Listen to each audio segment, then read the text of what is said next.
এই পুরো সময়ে আমাদেরকে প্রিয় নবী সাল্লাল্লাহু আলাইহি সাল্লাম একটা বিশেষ আমলের নির্দেশ দিয়েছেন, আর সেটি হলো দুরুদের আমল।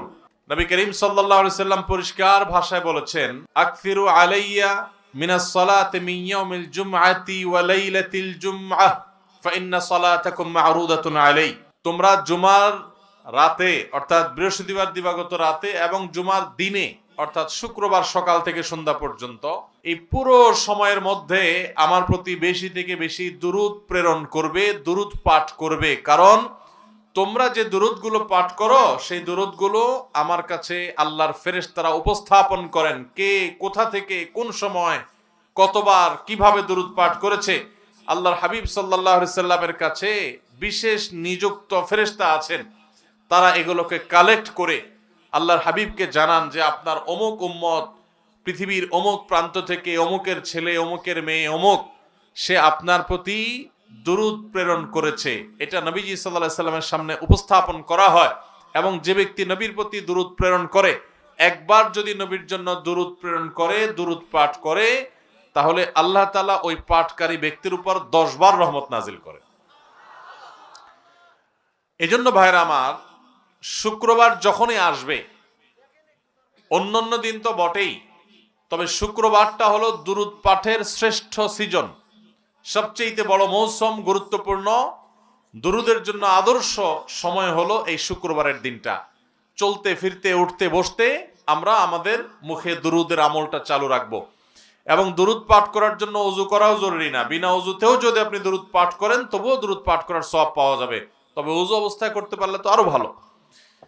এই দুরূদের আমলটা এটা এত গুরুত্বপূর্ণ যে নবী করিম সাল্লাল্লাহু আলাইহি সাল্লাম এক হাদিসে বলেছেন, কেউ যদি দুরূদ শরীফ পাঠ করে তাহলে সে ব্যক্তির সকল পেরেশানি, সকল টেনশন, সকল দুশ্চিন্তা, বিপদ আপদ সবগুলো থেকে মুক্তির জন্য এই দুরূদের আমলটাই যথেষ্ট হয়ে যাবে ইনশাআল্লাহ। এই জন্য যে কোনো পেরেশানিতেও দুরূদ পাঠ এটা অত্যন্ত গুরুত্বপূর্ণ একটা আমল। শুক্রবার যখনই আসবে, আজ থেকে আমরা সারা জীবনের জন্য অভ্যাস গড়ে নেই, বাসার লোকদেরকে মনে করাবার জন্য, স্মরণ করাবার জন্য আমরা জোরে জোরে দুরূদ পাঠ করব। শুক্রবার বৃহস্পতিবার সন্ধ্যা থেকে নিয়ে একেবারে শুক্রবার সন্ধ্যার আগ পর্যন্ত একটু জোরে জোরে আওয়াজ দিয়ে অন্যকে স্মরণ করানোর উদ্দেশ্যে আমরা পড়ব, আর নিজে মনে মনে যতটুকু সম্ভব পাঠ করব। বিশেষ কোনো দুরূদ পাঠ করতে হবে এমন কোনো জরুরি না, আপনি শুধু সাল্লাল্লাহু আলাইহি সাল্লাম পড়লেও দুরূদ পাঠের সওয়াব পাবেন। তবে সবচেয়ে উত্তম দুরূদ হলো দুরূদ ইব্রাহিম, যেটা আমরা নামাজে পড়ি, আল্লাহুম্মা সাল্লি আলা মুহাম্মাদ ওয়া আলা আলি মুহাম্মাদ কামা সাল্লাইতা আলা ইব্রাহিম ওয়া আলা আলি ইব্রাহিম ইন্নাকা হামিদুম মাজিদ।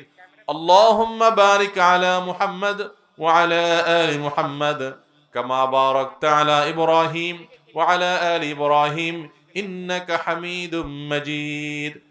দুরূদ পাঠের মধ্যে কি আছে, দুরূদ পাঠের মানেটা কি?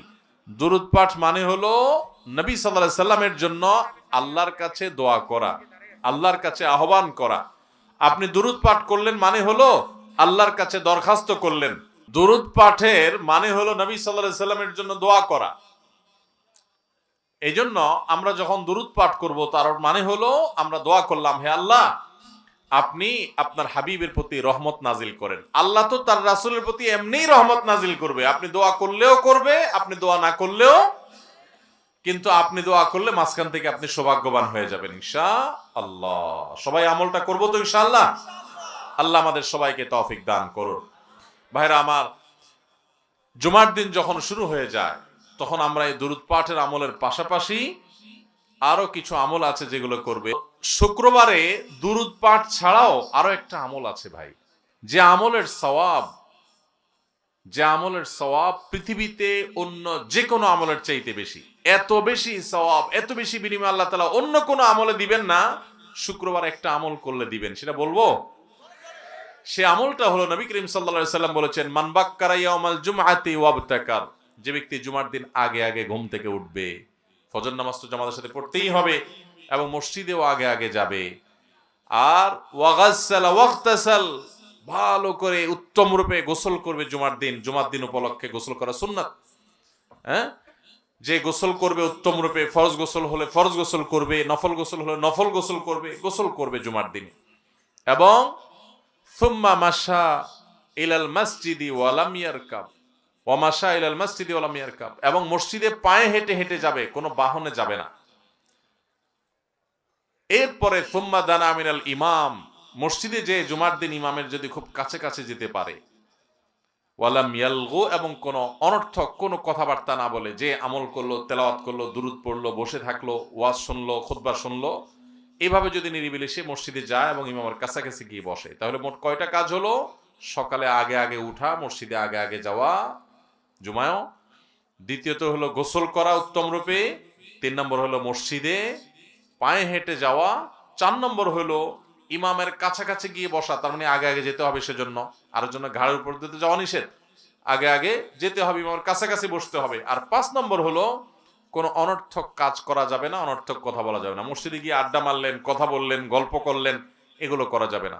এসব বাদ দিয়ে যদি আপনি মনোযোগের সাথে খুতবা শ্রবণ করেন, এই 5টা কাজ যদি করেন, আবারও বলছি, আগে আগে উঠা, গোসল করা উত্তম রূপে, এবং মসজিদে পায়ে হেঁটে যাওয়া, ইমামের কাছাকাছি গিয়ে বসা অর্থাৎ জুমায়ও আগে আগে যাওয়া, আর এই মসজিদে গিয়ে কোনো অনর্থক কথা কাজ না করা, এই 5টা কাজ যদি কেউ করতে পারে, খুব সহজ 5টা কাজ, এটা যদি কেউ করতে পারে, নবী করিম সাল্লাল্লাহু আলাইহি সাল্লাম বলেছেন ওই ব্যক্তিকে, এই যে মসজিদে বাসা থেকে ঘর থেকে হেঁটে গেল, প্রতিটা কদম, যতগুলো স্টেপ সে নিবে, যতগুলো কদম সে ফেলবে, এই প্রতি কদমের বিনিময়ে, এক এক কদমের বিনিময়ে 1 বছর নফল রোজা রাখলে এবং তাহাজ্জুদ পড়লে যে পরিমাণ সওয়াব পাইতো সেই পরিমাণ সওয়াব পাওয়া যাবে।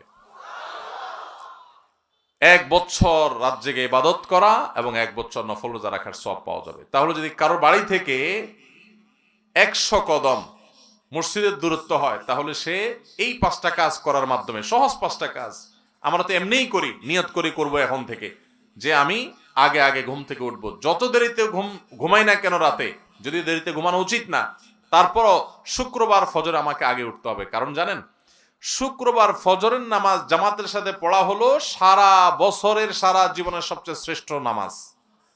নবী করিম সাল্লাল্লাহু আলাইহি সাল্লাম বলেছেন, আফদালুস সালাতি সালাতুল ফজর ইয়াউমাল জুমআতি মাআল জামাআ, পুরুষদের জন্য তার সারা জীবনের মধ্যে সবচেয়ে শ্রেষ্ঠ নামাজ হলো জুমার দিনে শুক্রবারের ফজরের নামাজ জামাতের সাথে পড়া। আমরা অনেকেই জুমা পড়ি ঠিকই, কিন্তু ফজরের নামাজ শুক্রবারে আমাদের ঘুমে চলে যায় বা বাসায় পড়ি আমরা। তো এই জন্য এই দিনটাতে এমনিতেই ফজরের গুরুত্ব বেশি, জুমার দিনে আবার ফজরের গুরুত্ব আরো বেশি। এই জন্য শুক্রবারে, যখনই শুক্রবার আসবে, বৃহস্পতিবার রাতে পাক্কা নিয়ত করে, ভালো করে অ্যালার্ম দিয়ে, অন্যদেরকে বলে তারপর ঘুমাইতে হবে যে ফোনে আমাকে ডেকে দিবা। তাহলে এই কাজগুলো যদি আমরা করি, আগে আগে ঘুম থেকে উঠি, এবং গোসল তো এমনিই করি, একটু ভালো করে এই নিয়তে করলাম, এবং পায়ে হেঁটে আসবে এই নিয়তে যে সওয়াবটা পাওয়া যাবে, ইমামের কাছাকাছি গিয়ে বসলাম এবং কোনো অনর্থক কথা কাজ করলাম না, আল্লাহ তাআলা প্রতি কদমে 1 বছর ইবাদতের সওয়াব দান করবেন। অনেক উলামা একরাম বলেছেন, কোরআন এবং হাদিসে শত শত হাজারো আমলের যত ফজিলতের কথা বর্ণিত আছে, এত বিপুল পরিমাণ, এত অল্প সময়ে, এত অল্প পরিশ্রম করে এত বিপুল পরিমাণের সওয়াব, আখিরাতের কারেন্সি, দুনিয়াতে টাকা দিয়ে চলি আমরা, আখিরাতের কারেন্সি সওয়াব, এত বিপুল পরিমাণ সওয়াব পাওয়া যাবে, অন্য আরেকটা আমল পাওয়া যায় না। অতএব এই জুমার দিনে আমলটা করবো তো ইনশাআল্লাহ। আল্লাহ আমাদের সবাইকে তৌফিক দান করুন। ভাইরা আমার, মা বোনরা যারা আছেন, তারা হয়তো মন খারাপ করবেন যে আমরা তো আমল করতে পারবো না। তাদেরকে বলতে চাই, প্রথম কথা হলো, কিছু কিছু আমল আল্লাহ তাআলা পুরুষদেরকে সুযোগ দিয়েছেন, আবার কিছু মহিলাদের জন্য। যেমন মহিলারা যদি হজ করে, তাহলে মহিলাদের হজকে নবী করিম সাল্লাল্লাহু আলাইহি সাল্লাম জিহাদের সমতুল্য বলেছেন, যেটা পুরুষদের জন্য প্রযোজ্য না। আবার মহিলারা যদি সন্তান প্রসব করতে গিয়ে মারা যান, শাহাদাতের মর্যাদা পাবে, যেটা পুরুষ কাজ করতে গিয়ে মরলেই শাহাদাতের মর্যাদা পাবে না। এরকম আরো বহু বিষয় নারীদেরকেও বিশেষত্ব দেওয়া হয়েছে। তারপরও জুমার দিনের এই আমলের সওয়াবটা আমাদের বোনরা, মায়েরাও পেতে পারেন। কিভাবে? নাম্বার 1, তাদের বাসায় যে পুরুষরা আছে, ছেলে আছে, বাবা আছে,